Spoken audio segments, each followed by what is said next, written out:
What's up, everybody? It's the homie Truth Teller, the street reporter, and today's hood profile is gonna be the reason why Lil Herb, aka G Herbo, then change this whole little area up, change this whole game up, change this whole mentality up, and you don't see this guy involved in Chiraq wars anymore.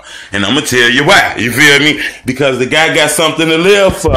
The guy got an opportunity that 90% of you rappers are not gonna get. He actually been putting this music shit the right way. You know what I'm saying? And he got a chance to make a lot of money and be a very productive person in this planet when it comes to this music shit. And I feel like he understand that shit. I think a lot of people seem to not realize that G Herbo and motherfucking Lil Bibby was involved in a lot of this Chiraq Twitter wars and drama and shit back in the day. It was videos floating around G Herbo dissing Lil JoJo, reenacting him riding on the bike and shit like that. I just feel like once he started clouding up and blowing up, he realized that street shit ain't really where it's at. You know, the guy had a lot of homies who end up losing their life due to the gun violence in Chicago. You know, well documented, the people he be naming like Kobe, he be naming G Fazo. Actually, even GBE Capo was close friends with him. So I feel like he seen those three things happen in front of his ass,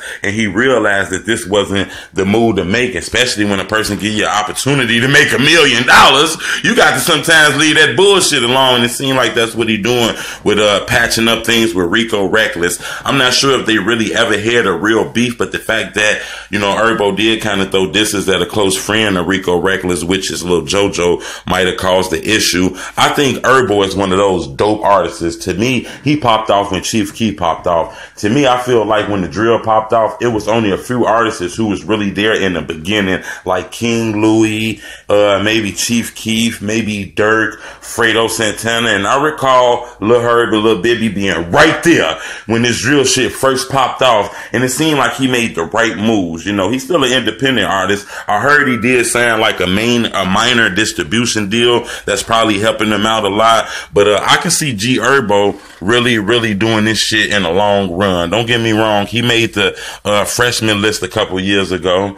I kind of feel like this guy ain't really an independent artist. Kind of feel like he's a major artist. He does a lot of songs with big time artists in the game and shit like that. I also heard him and Black Youngster got a song coming out soon. But I do want to say that it seemed like Herbo kind of getting what's going on in this music shit by staying away from the violence. A lot of guys don't understand it. You got a lot of guys who get an opportunity to do this rap shit and get a chance to make millions, and they still act like they in the motherfucking streets every damn day. This dude kind of seemed like he get it. You know, his life was lived in the streets, but he got an opportunity, so he taking it to the big screen, and I think that's a good idea. So that's why today's hood profile was G Herbo. Let me know any more hood profiles you want me to do. Leave me a comment. I'm gonna be watching the comment box all day, man. Most definitely subscribe to my channel. I appreciate the support, and we're gonna be dropping more interviews, man, and more profiles. So you gotta rock with us. Hit the subscribe button. It's the homie Truth.